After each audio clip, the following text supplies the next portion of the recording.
오늘 영상은 한국 유튜브 어디에도 잘 없는 이야기입니다. 배우자의 불륜을 발견했습니다.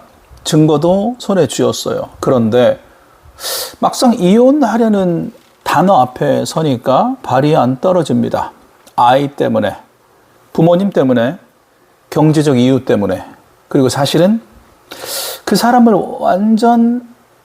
아직 완전히 미워할 수가 없어서. 자, 이 마음 잘못된 게 아닙니다. 약한 것도 아니에요.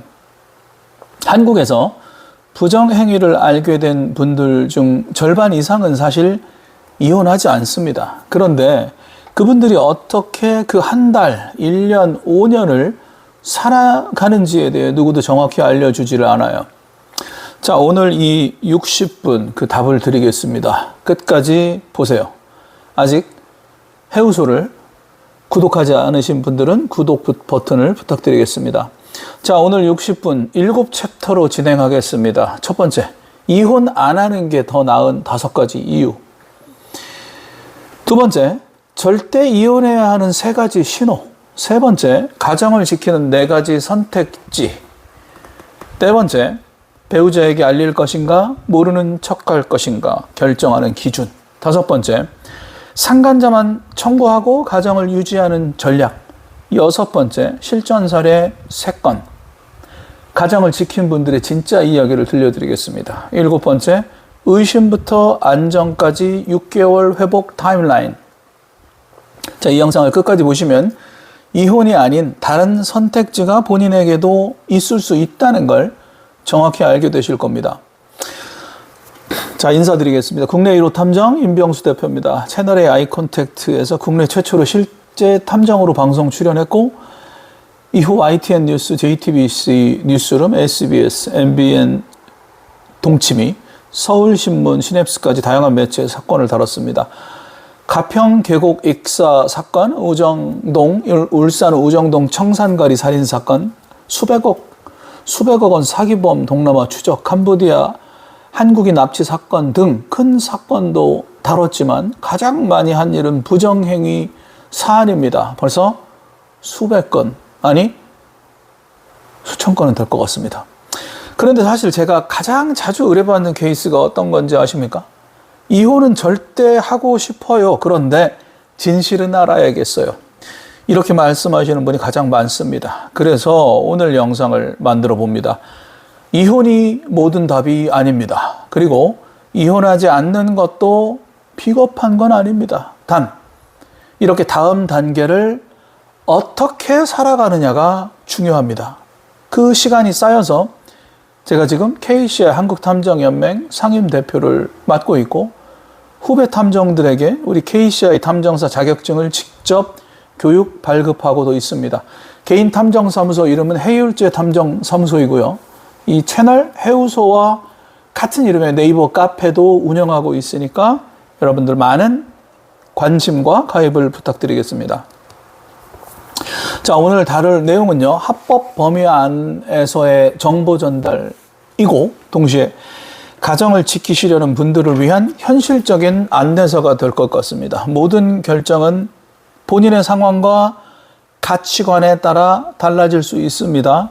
정답은 없어요. 다만 선택의 길은 있습니다.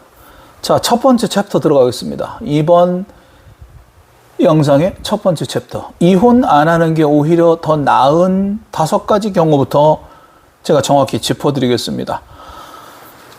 자, 먼저 이혼이 정답이 아닐 수 있는 경우 5가지예요. 첫 번째, 일회성 우발적 사건이고 배우자가 진심으로 반성하는 경우. 부정행위가 6개월 이상 지속된 게 아니라 우발적으로 단 한 번의 실수였고 배우자가 즉시 관계를 끊고 진심으로 반성하는 경우. 통계상 이런 경우 부부 상담이라는 걸 통해 회복 가능성이 약 30% 이상은 됩니다. 경우 두 번째, 자녀가 어리고 자녀에게 미치는 영향이 큰 경우. 자녀가 5살 미만이거나 정서적으로 민감한 시기일 때 이혼의 정신적 충격이 자녀에게 평생 가는 트라우마가 될 수 있어요. 이런 경우 아이가 어느 정도 클 때까지라는 보류 결정도 합리적인 선택이 될 수 있습니다. 세 번째 경우, 경제적 독립이 어려운 경우입니다. 본인이 경제활동을 안 하고 계시거나 이혼 시 재산 분할로 받을 수 있는 금액이 본인의 노후를 보장할 만큼 되지 않는 경우, 이후 빈곤이 부정행위 자체보다 더 큰 고통이 될 수가 있어요. 그런 경우에는 신중하시길 바랍니다. 네 번째 경우입니다. 부모님이나 가족에게 큰 영향이 가는 경우가 있어요. 본인이 외동이거나 부모님이 건강 문제로 충격을 견디기 어려운 상황, 이혼 사실이 가족 전체에 미치는 영향이 본인이 감당할 수 있는 수준을 넘는 경우가 해당이 돼요. 다섯 번째 경우, 본인 마음이 아직 정리되지 않는 경우입니다. 사실 가장 중요한 경우예요. 분노, 슬픔, 자책이 이 뒤섞여 있는 상태에서 결론을 내리면 5년 후 또는 그보다 더 짧은 시간 안에 후회로 돌아올 수 있어요. 일단 시간을 갖고 마음이 정리된 후 결정해도 늦지 않습니다. 반대로 이혼을 진지하게 고려하셔야 할 세 가지 신호도 동시에 말씀드려 보겠습니다. 첫 번째입니다. 가정폭력이 동반되는 경우, 부정행위만이 아니라 가정폭력이 함께 있다면 회복은 거의 불가능합니다. 그리고 폭력은 시간이 갈수록 강도가 세져요. 자녀가 있다면 자녀에게 가는 위험도 큽니다. 이 경우 본인 안전이 최우선이기 때문에 반드시 이혼을 고려하시기 바랍니다. 두 번째, 반복적이고 다수의 부정행위 패턴이 발견될 때 일회성이 아니라 여러 사람과의 반복 패턴이 확인된 경우 이건 우발적 실수가 아니고 인격적 문제입니다. 부부 상담으로 해결되지 않아요. 시간이 지나면 같은 일이 죽을 때까지 반복됩니다. 세 번째 신호, 배우자가 본인을 가스라이팅하는 경우입니다. 부정행위를 들이대도 네가 미친 거다. 너 때문에 그랬다. 오히려 네가 잘못한 거다라고 본인 탓을 하는 경우, 이건 정서적인 부부에 대한, 배우자에 대한 학대입니다. 가정을 지킨다는 결정이 본인을 망가뜨리는 결과로 갈 수 있어요. 이 세 가지 신호 중 하나라도 해당된다면 가정 유지가 본인을 더 다치게 합니다.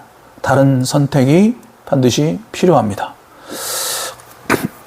여기서 한 가지 분명히 말씀드립니다. 이혼하시라, 이혼하지 마시라. 누구도 본인 대신 결정해 줄 수는 없어요. 저는 의뢰 상담에서 절대 이혼하세요라고 말씀드리지 않습니다. 반대로 이혼하지 마세요라고 말씀드리지도 않아요. 그건 의뢰인 본인의 인생이고 본인만이 결정할 수 있는 문제입니다.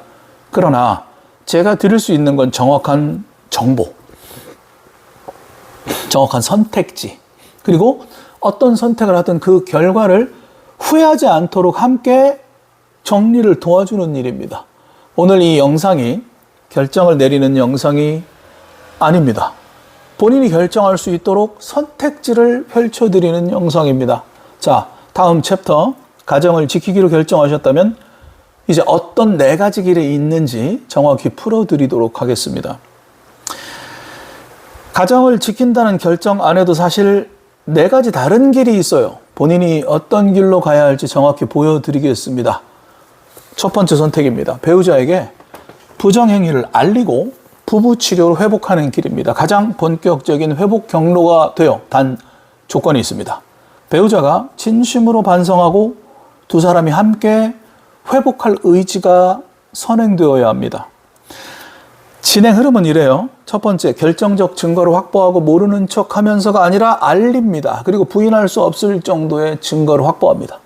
두 번째, 충분히 안정된 상태에서 알립니다. 감정 폭발 상태에서 알리면 회복 자체가 어렵기 때문입니다. 세 번째, 전문 부부 상담사, 심리치료사와 함께 회복 프로그램을 시작합니다. 평균 6개월에서 1년 정도가 소요돼요. 네 번째, 신뢰 재구축 단계. 핸드폰도 공개하고 일정도 공유하고 정기적으로 점검도 받습니다. 통계상 이러한 방법으로 성공하는 부분은 약 30% 정도가 조금 넘습니다.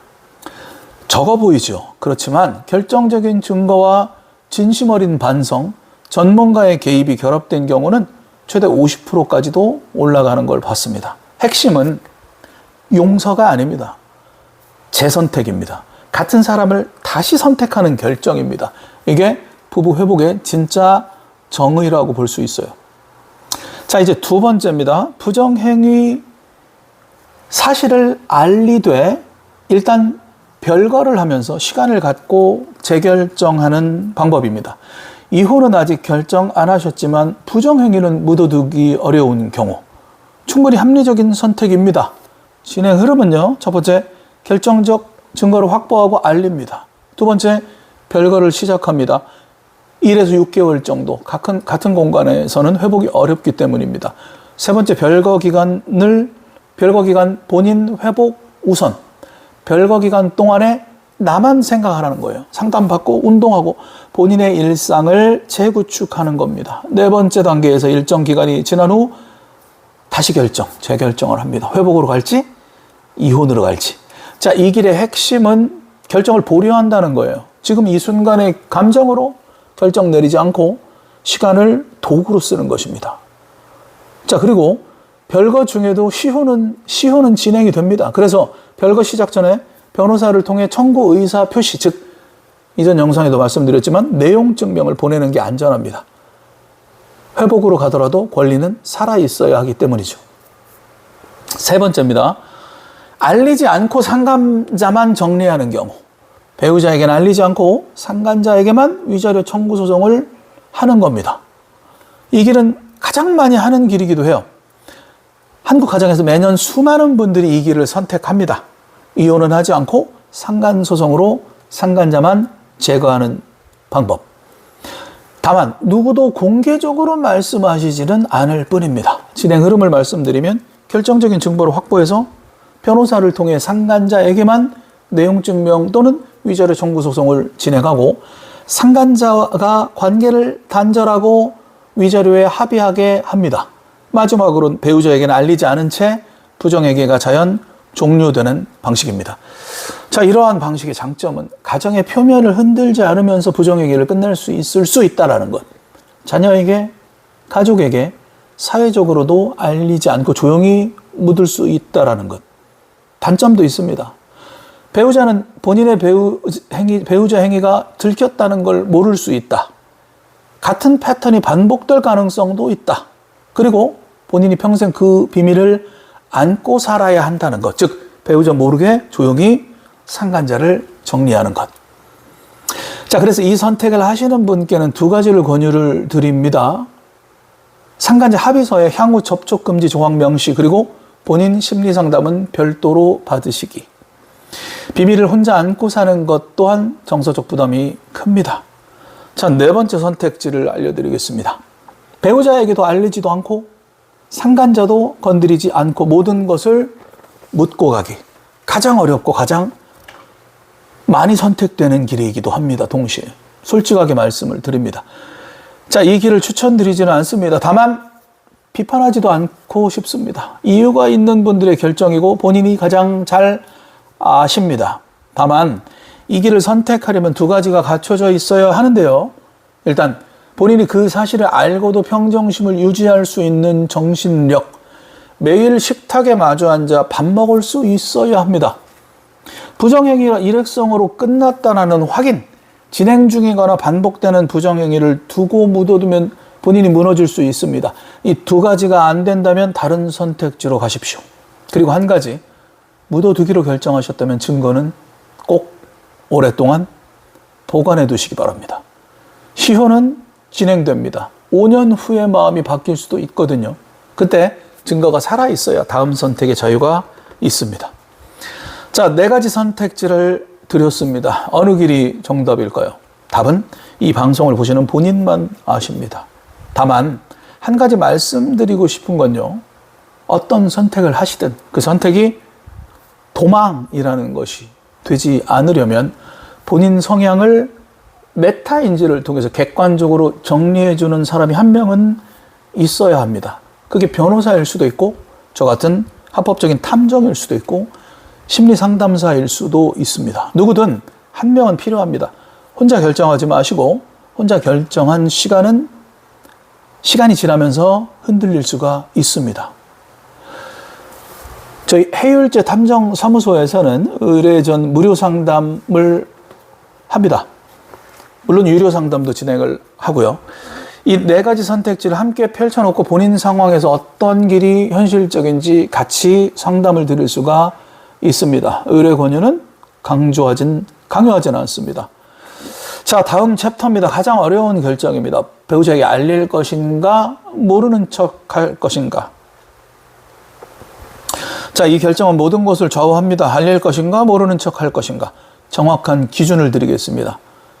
5가지 신호, 다음 5가지 신호를 말씀드릴 건데요. 그 중에 3가지 이상에 해당되면 알리시길 바랍니다. 첫 번째 신호, 부정행위가 현재 진행 중이다.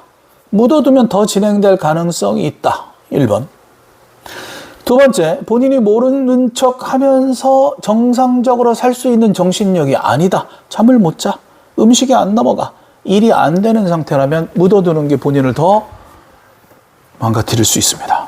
세 번째 신호, 자녀가 부정행위 정황을 어느 정도 감지하고 있는 경우, 아이는 부모의 거짓말을 정확히 압니다. 네 번째 신호, 배우자가 진심으로 반성할 의지가 있어 보이는 경우, 알렸을 때 회복으로 갈 가능성.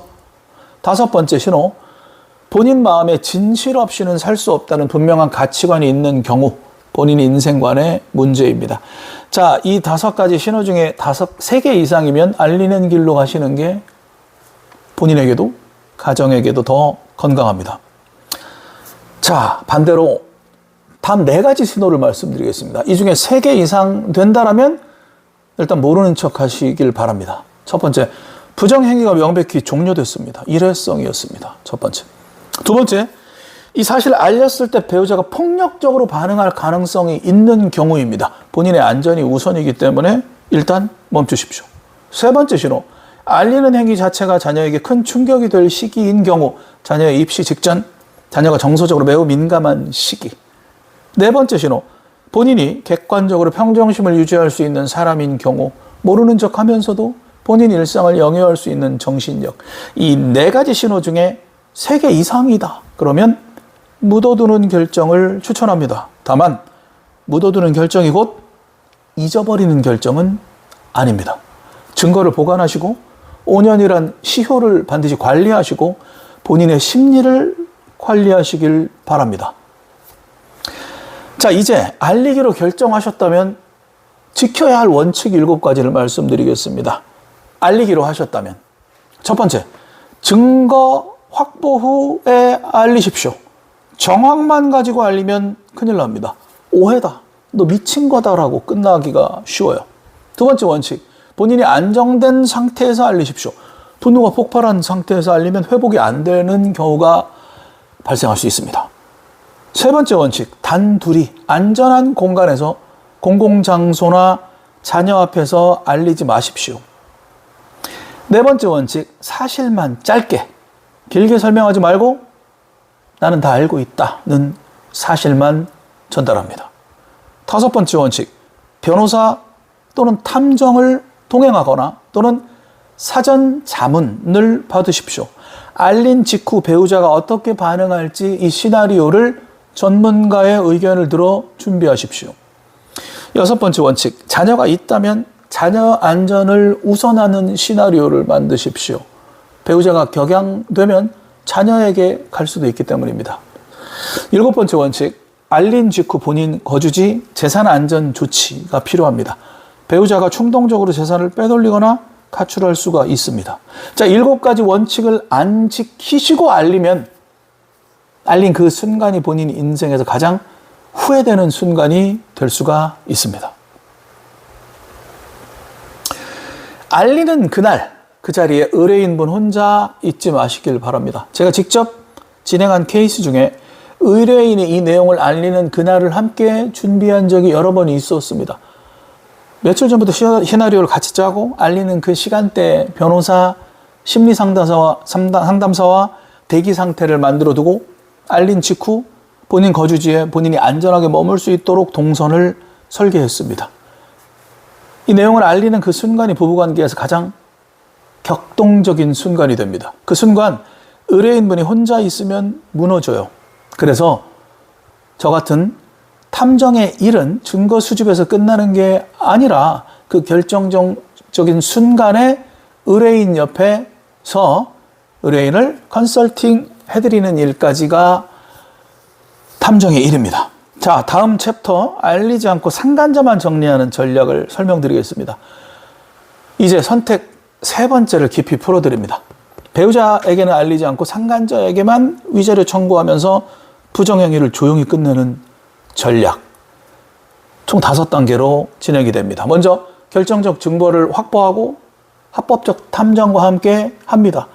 동행 사진, 신체 접촉 영상, 통신 카드 객관적 데이터를 수집합니다. 그리고 두 번째, 변호사 자문받고 상간자에게만 청구할 수 있는 케이스인지를 검토받습니다. 모든 케이스가 가능한 건 아니기 때문입니다. 세 번째, 내용 증명을 발송하고 변호사 명의로 상간자에게만 소송을 진행합니다. 청구 의사 플러스 향후 접촉 금지 요구 등등을 기재하게 됩니다. 네 번째, 합의가 협상됩니다.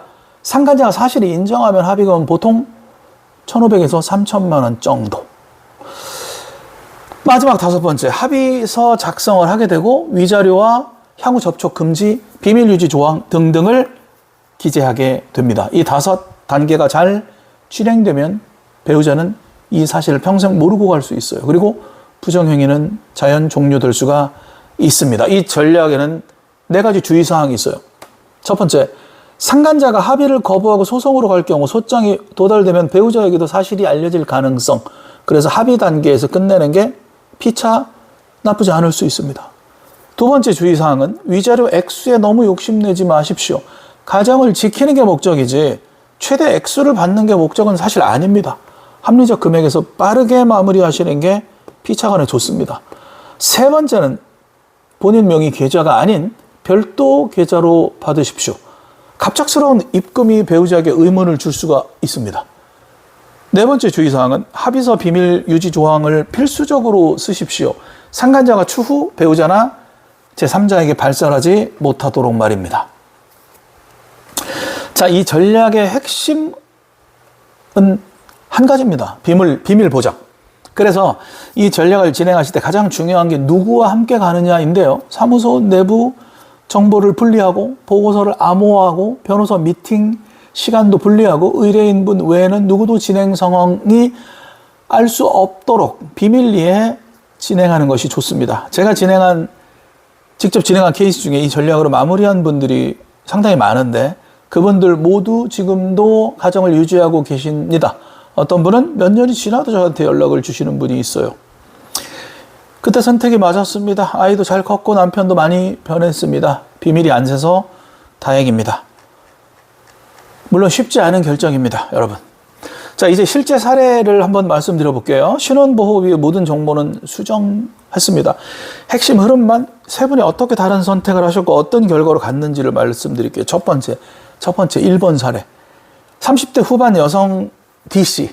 남편의 부정행위를 알게 됐고 일회성이었고 남편이 즉시 관계를 단절했고 자녀는 7살이었습니다. 첫 번째 선택, 알리고 회복을 선택했어요. 결정적 증거를 확보했고 안정된 상태에서 알렸고 부부상담을 시작했고 처음 3개월은 매주 부부상담을 했고 다음 6개월은 격주로 전체적으로 1년 후에는 일상회복을 가능하게 했습니다. 1년이 지난 후 이분이 연락이 오셨어요. 뭐 이상하게 들리실 수도 있는데 우리 부부 사이가 더 단단해졌습니다. 이 사건이 없었으면 평생 표면적 부부로 살았을 거예요. 좋은 케이스입니다. 성공하는 분 계십니다. 그러나 조건은 명확해요. 일회성이어야 되고 진심 어린 반성이 있어야 되고 전문가가 개입되어야 한다. 그러나 그 상처가 완전히 없어지지는 또 않습니다. 자, 두 번째 사례입니다. 40대 초반 여성 E씨. 남편의 부정행위를 확인했고 6개월 정도가 지속됐고 상간녀와의 만남이 직장 동료 관계였고 자녀는 13살, 9살 2명이었어요. 세 번째 선택지를 결정했습니다. 진행 과정을 보면 결정적인 증거를 확보했고 변호사 통해 상간녀한테만 내용 증명을 보냈고요. 상간녀가 즉시 합의 요청했고 위자료 2천만 원을 받아냈습니다. 향후 접촉 금지 그리고 비밀 유지 조항 합의서도 기재했습니다. 상간녀가 다른 직장으로 이동했고 남편의 부정행위는 자연적으로 종료됐어요. 남편은 지금도 몰라요. 이 여성 E씨가 어느 시점에 알려준 적도 없습니다. 다만 남편의 행동 패턴이 시점부터는 바뀌었습니다. 이 씨는 이 사실을 본인 인생에서 가장 어렵지만 그래도 잘한 결정이라고 생각을 하고 있습니다. 모든 분께 정답은 아닙니다. 다만 어떤 분께는 현명한 선택이 될 수 있다는 겁니다. 세 번째 사례, 알리고 별거 후 이혼 사례입니다. 40대 후반 남성 F씨, 아내의 부정행위를 확인했습니다. 1년 이상 지속됐고 다수의 부정행위 정황을 발견했어요. F씨는 처음엔 가정을 지키고 싶어 하셨지만 그래서 처음 선택은 2번, 즉 알리고 결정 후 재결정을 선택하셨지만 이후에 증거 확보, 알리고 별거 시작, 별거 6개월 동안 F씨는 본인 회복에 집중을 했고 운동도 하고 심리상담도 받고 친구들과 관계도 재구축했습니다.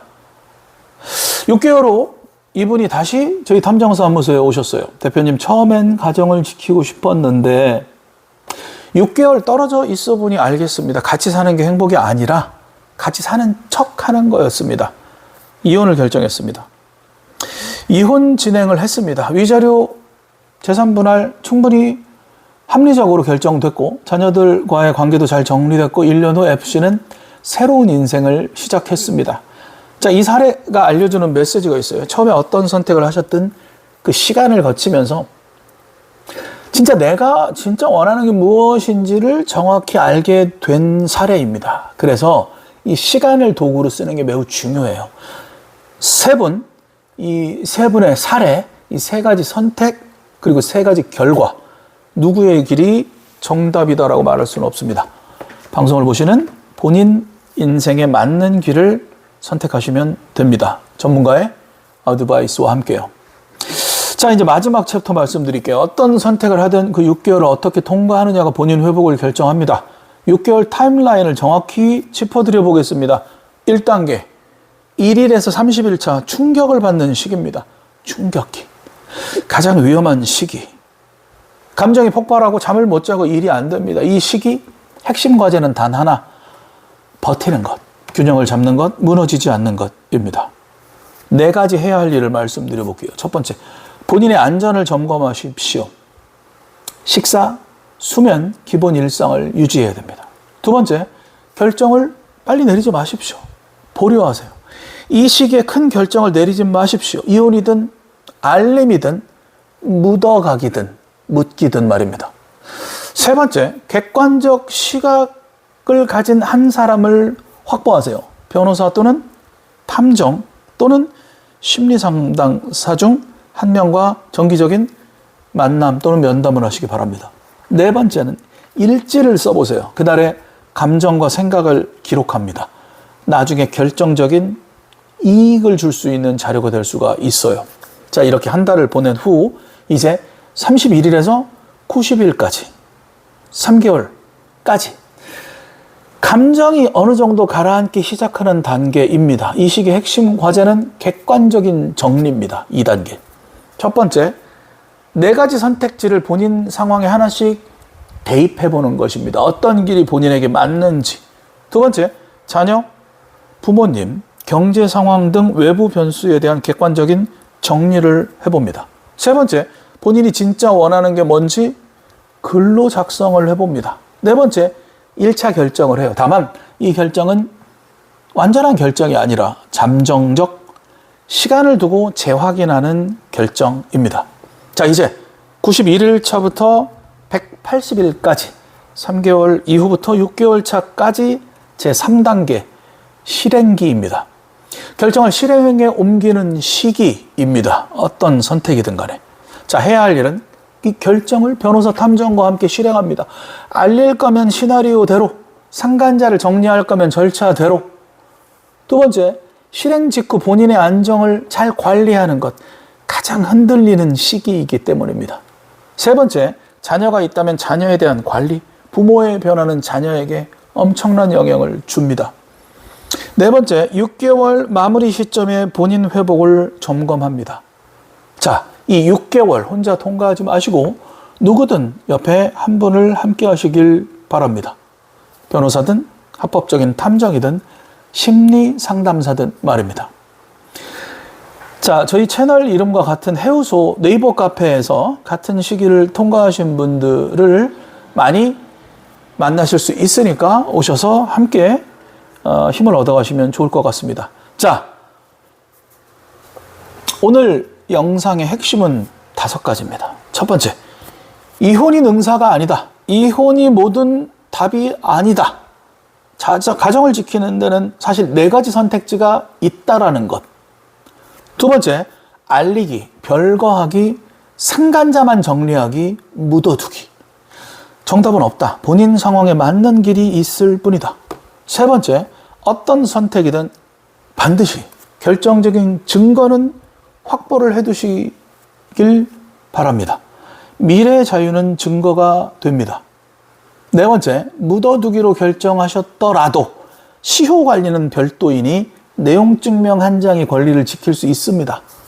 고로 충분한 액션을 하시길 바랍니다. 5번째는 6개월을 혼자 통과하지 마시고 동력자를 옆에 두시길 바랍니다.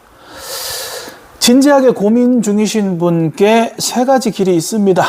해우소 채널을 통해서 상담을 받으시는 방법, 네이버 카페를 통해서 많은 정보를 수집하는 방법. 두 번째, 저희 해율제 탐정사무소를 통해서 상담을 받거나 의뢰를 하시는 방법. 세 번째, KCI 탐정사 자격증 교육 과정에 참여하시는 방법도 추가적으로 말씀드립니다. 이혼을 권유하지도 가정 유지를 권유하지도 않습니다. 선택은 본인이 하시는 겁니다. 내가 오히려 탐정이 되어서 이러한 분들에게 도움을 줄 수 있겠다라는 제자들도 적진 않습니다. 자, 좋아요, 구독, 알림 설정 반드시 부탁드리고요. 다음 주 해우소는 탐정 사기를 피하는 법, 그리고 흥신소 7가지 영업 함정이라는 제목으로 여러분들에게 영상을 전달드리겠습니다. 어디에 의뢰하시든 사기당하지 않는 정확한 체크 포인트를 짚어드리겠습니다. 국내 1호 탐정 임병수였습니다. 해우소 채널입니다. 감사합니다.